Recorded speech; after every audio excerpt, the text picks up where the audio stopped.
بسم الله الرحمن الرحيم. عن أبي هريرة رضي الله عنه قال: قال رسول الله صلى الله عليه وسلم: من أصبح منكم اليوم صائما؟ قال أبو بكر رضي الله عنه: أنا. الحديث. ابو هریره رضی الله عنه روایت می کند، می فرماید رسول الله صلی الله علیه و سلم فرمودند: من اصبح منکم اليوم صائما. روز رسول الله صلی الله علیه و سلم از صحابه کرام پرسیدند کدام یکی شما امروز روزه دارید؟ ابوبکر صدیق رضی الله عنه فرمودند: من یا رسول الله صلی الله علیه و سلم، من روزه دارم. باز رسول الله صلی الله علیه و سلم پرسیدند: فمن تبع منکم اليوم جنازه؟ کدام یکی شما امروز جنازه ای را مشایعت کردند و جنازه ای را رفته همراهش دفن کردند؟ قال ابوبکر رضی الله عنه: انا. باز هم ابوبکر صدیق فرمود که من یا رسول الله صلی الله علیه و سلم.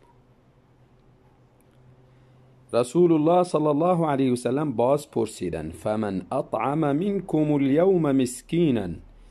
کدام یکی از شما امروز مسکینی را نان داده، طعام داده برش؟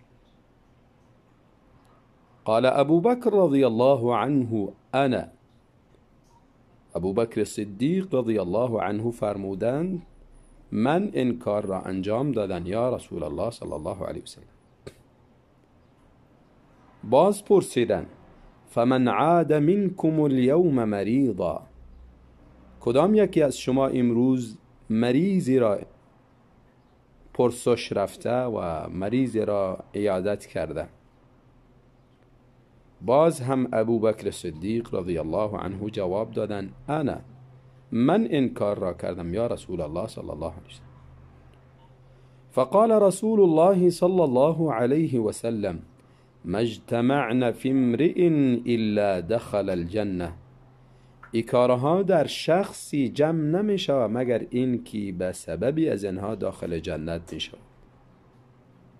حدیث صحیح مسلم روایت کرده. اعمال نیکی را که ابوبکر صدیق در یک روز انجام دادن، هم روزه و هم جنازه مسلمان را خواندن و مشایعت کردن، رفته دفن کردن، مسکینی را در اون روز نان دادن و عیادت مریضی هم رفتن، رسول الله صلی الله علیه و سلم برشان بشارت دادن که شخصی اگر در او ای خصلتها و ای اعمال خیر یافته شود، ای اعمال خیر او را به جنت میبرد. و بنا این بشارتی بزرگی رسول الله صلی الله علیه و سلم ابوبکر صدیق از جمله اهل بهشت است و از این حدیث اشارتا دانسته میشه. اما در حدیث دیگری، حدیث عشره مبشره، آنجا رسول الله صلی الله علیه وسلم صراحتا گفتن که ابوبکر داخل بهشت می شود و همچنان صحابه دیگری را هم بشارت دادن و احادیث دیگری هم وجود داره که بشارت به ابوبکر صدیق می باشه که داخل بهشت می شوند.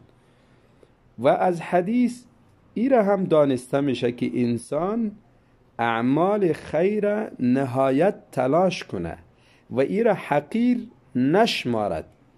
گاهی انسان به پرسش مریضی می رود و این شاید بسیار کاری ساده بوده باشه در پیشش و بعضی ها شاید اهمیتی ندهد، اما این عملی نیک سببی از این میشه که انسان داخل بهشت شود.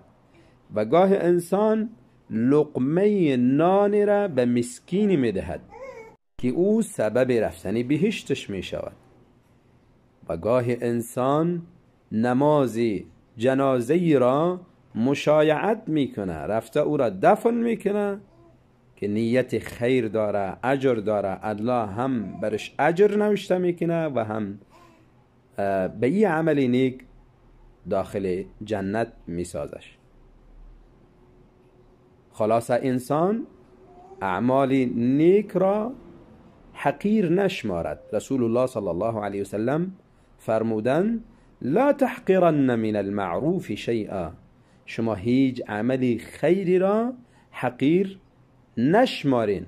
ولو ان تلقا اخاک بوجه طلق، اگرچند با برادرت که روبرو میشوی با چهره باز که روبرو میشوی، امیر هم حقیر نشمار. یه عملی بزرگی از نزد الله تعالی، به این الله برات اجر نوشته میکنه، خیری برات میده و بری توی عملی نیک نفع میرساند.